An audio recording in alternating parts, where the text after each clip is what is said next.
I mean, one of the dynamics that I write about a little bit in the book that disturbs me the most is the theme of, and the stories I've heard from Black colleagues, clients, friends, family members, that you don't congregate in the hallway. You be careful about how many of you get together, because people may make assumptions about like what's going on. Are they talking about us? I mean, the whole thing is so.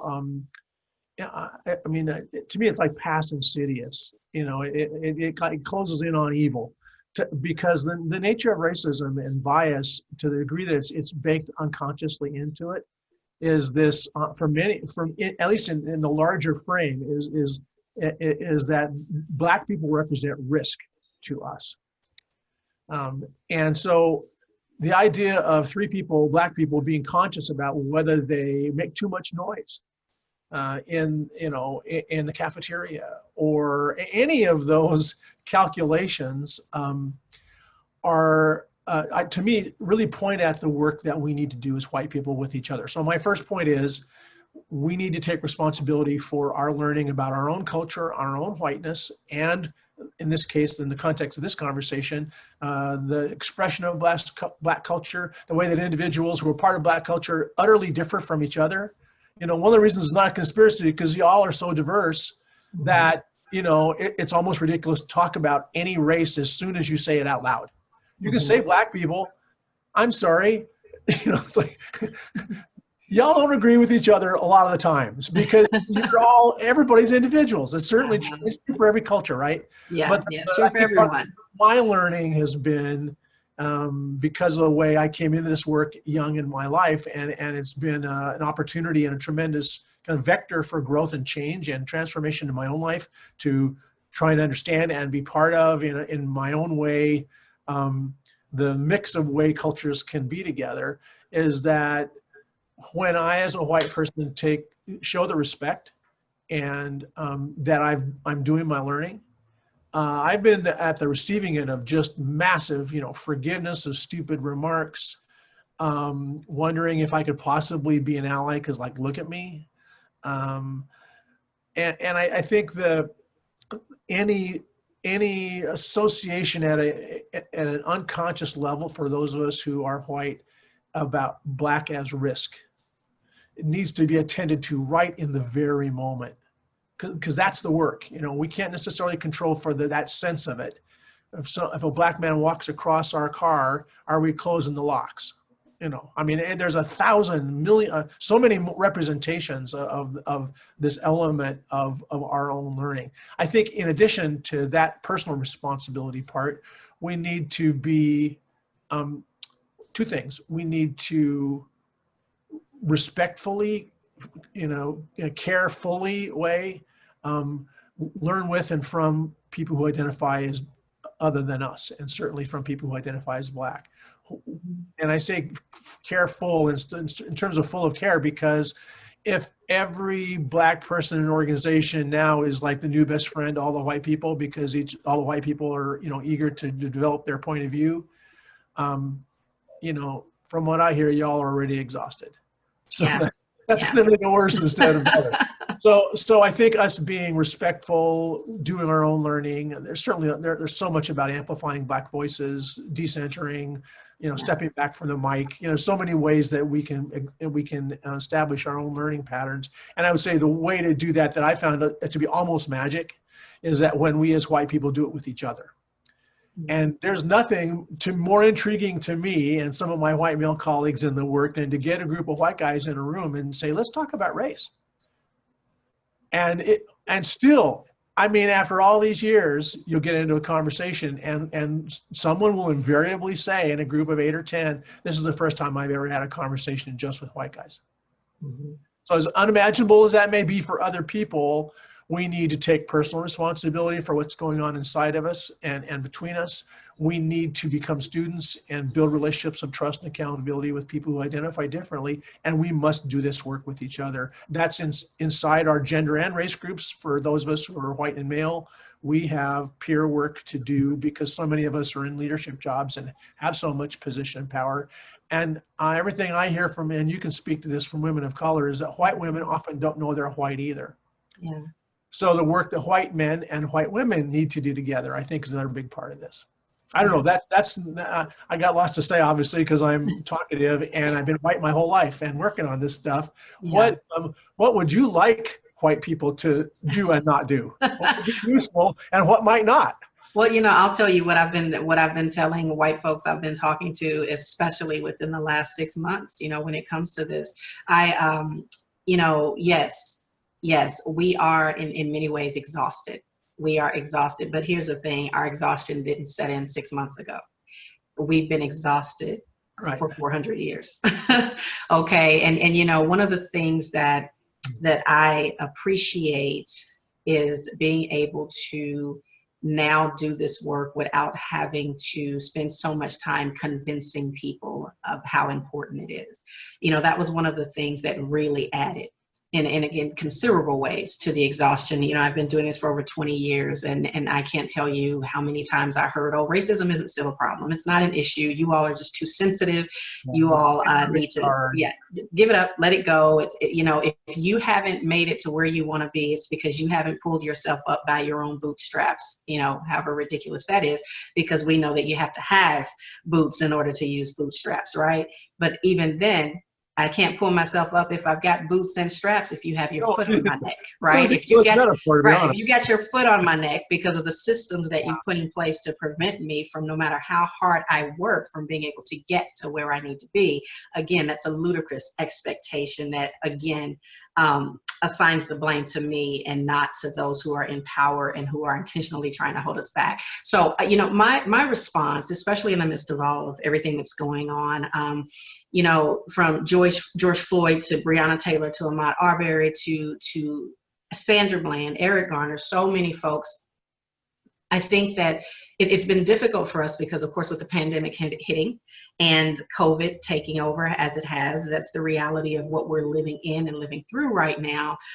Even then, we had to deal with disparities and seeing the death rates and the COVID contraction rates in our community, which further highlighted health disparities that we've been dealing with. So, a lot of times when I am engaging white folks and they just say, I'm so sorry. I'm so sorry that you all are going through this. I'm really sorry. I feel really badly. I appreciate folks who are moved to a level of compassion and they feel bad for us. But, I was speaking with a group the other day and I just told them, I said, what we need is change. At the end of the day, what we need is for things to be different. We have been fighting this fight and we need folks who either don't say anything for fear of being seen as a threat to white solidarity, if you will, to folks who can only come up to us behind closed doors and out of view and tell us, hey, I agree with you through a whisper. We need folks who are going to be just as angry as we are perceived to be, right? And, I had a pastor who once used to say that, sometimes you just need to get mad, looking at it as an acronym for making a difference. And, sometimes when I think about what it is that we experience as a community, I get angry. I don't know too many people who wouldn't if they saw their daughters and sons being treated the way some of our Black brothers and sisters have been treated by the police and others. We have an extreme abuse of power, not just in the streets, but in the workplace, by folks who are in positions of power. So when I think about what can white people do, be responsible with your power, be responsible with it and understand that it's not just yours to have. It's not just yours to have. We all have a level, if you will, an extent of personal power that can improve any situation. And again, I talked about this at the beginning, when we come together all from the same mind and the same place with the same focus, there are amazing things that we can all do in this world within whatever space we're in. But we've got to be respectful of people's individual power and be willing to harness our collective power towards the change. So tell me you're sorry. I appreciate that. But think about what power you have within your circles of influence. And if you really want to be an ally, the next time you're having a family gathering and your uncle makes that racist statement, call him out for it. when you know that your executive husband, is supporting policies within their workplace, or you've got a spouse who's in leadership within any entity, and we find out that there are inequities and disparate treatment of people of color, start having those conversations, calling folks out, and hosting a greater level of accountability. Because here's the biggest thing, I had an experience coming home with my son one day. We picked up dinner, and I am in a community where we are one of a few. And in driving home, I looked up at a corner. We had come to a stoplight, and all around me were people out with signs, and they were protesting. And I talked about this, before on other webinars, who were holding signs denouncing racism and saying Black Lives Matter. And after being in this field for so many years, I was brought to tears, because I just thought, my goodness, because none of the folks who were holding those signs looked like me. They were all non-Black people, and they were out with these signs. And I thought, my goodness, this is fantastic. And then I was reminded, at any moment, they can put down those signs and go back to their lives of privilege. And they don't have to think about this anymore. But for me and my family, it doesn't stop. So then, when you ask what else can you do beyond being aware of your personal power, using it and your influence, holding folks around you accountable, make sure that this doesn't stop. Whatever level of conviction you feel right now, when things get back to normal and folks get back to their routine, if you will, remember that there are folks out there who are hurting and don't have to be, because we have access to power. Many of you have access to positions as white folks, where you can begin to make changes within organizations, but you have to utilize it.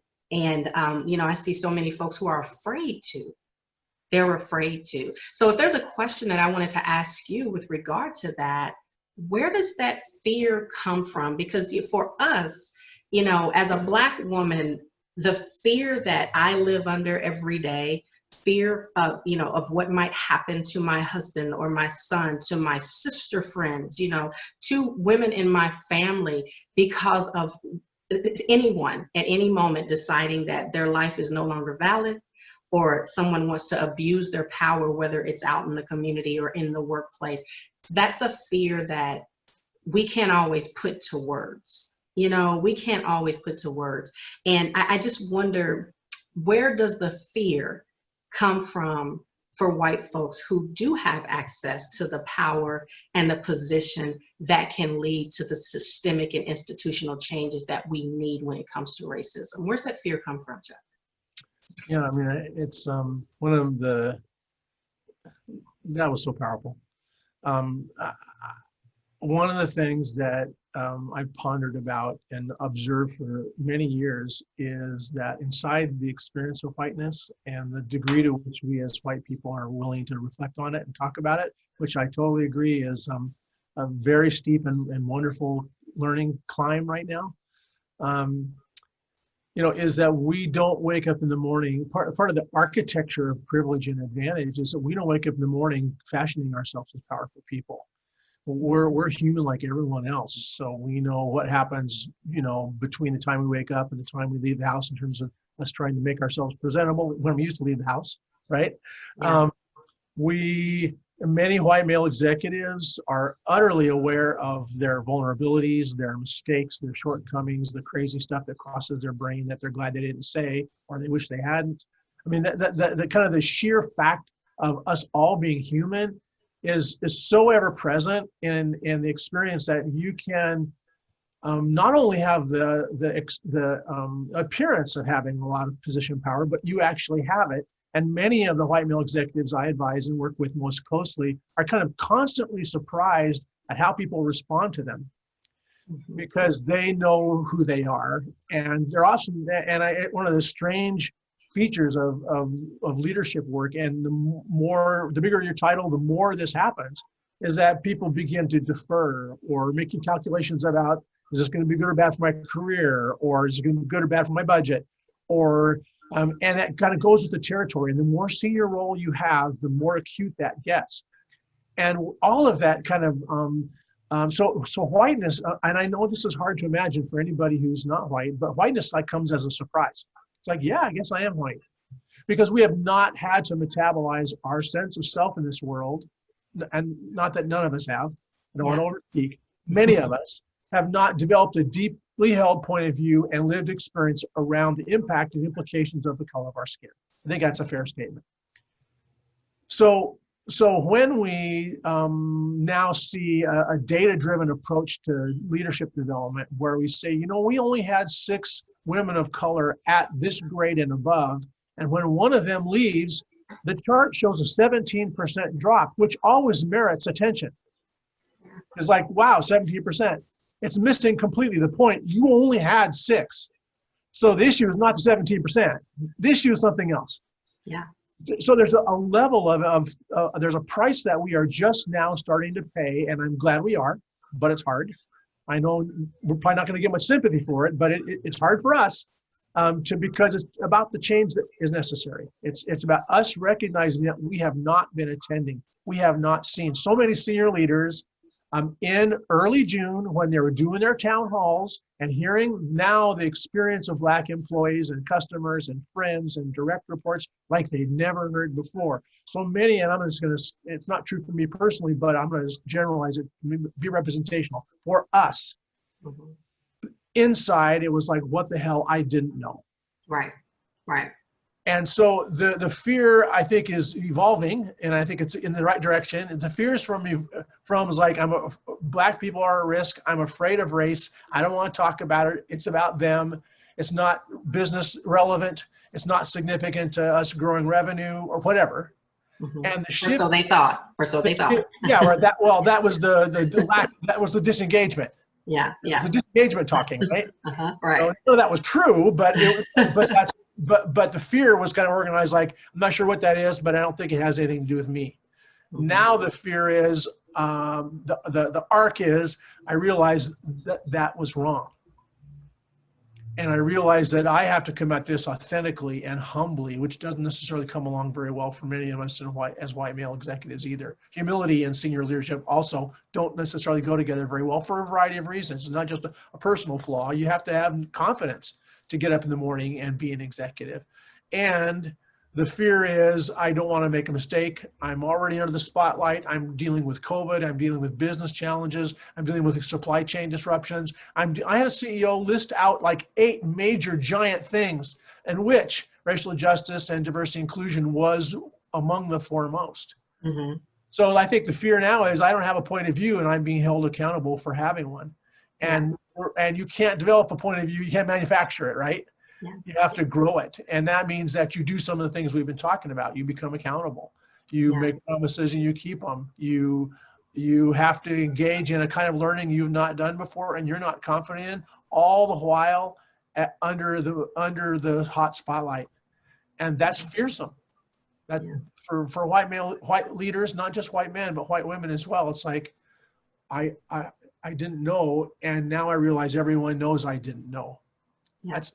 That's hard. It's hard to come to that. Again, only so much sympathy is probably going to be gained for us by going through the learning we're going through, but it's completely understandable how we can then navigate the fear to, this means that now my opportunities are going to be foreclosed because I'm a white guy. I'm not going to be able to get on the boards. My sons are going to not have the opportunity because they're young white men.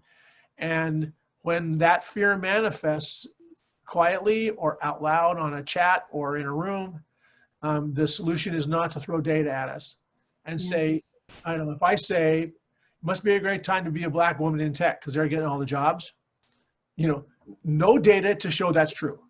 Right. All the data shows that's not true, right? Right, exactly. That's not the moment to say that. Unless it's me, maybe if I say it, it's okay. But it would not be good for you to say, no. Are you freaking kidding me? There's no data that shows that that's true because we're in fear. Well, it's interesting. I mean, when you talk about that fear, I noticed you mentioned position power earlier, and that's out of Ken Blanchard's 1 Minute Manager when he talks about those different types of power. Right. And I love that model because I think often we underestimate the various ways that we can actually display our power. But one thing that I hear over and over as I'm working with white leaders is they feel deficient from a place of knowledge power, especially when it comes to dealing with race issues. Absolutely. And it's hard to show up confidently around that. So if I think about, what can we do as Black folk to support these white leaders who say, okay, Chuck, we hear you. We're willing to dive in here and hold ourselves more accountable, do the learning that's necessary. What can Black people do to support them as they go through this process? Because I tell people all of the time, it's going to take all of us. And I understand that it is exhausting for us. It's a challenge, but white people can't do what they don't know. And when it comes to the Black experience, no one knows that better than Black people, right? So we have to be able to engage in that intercultural communication, if you will, and be willing to kind of step across the lines and understand that we both come from very different places, but there is a place where we can meet and begin sharing. So,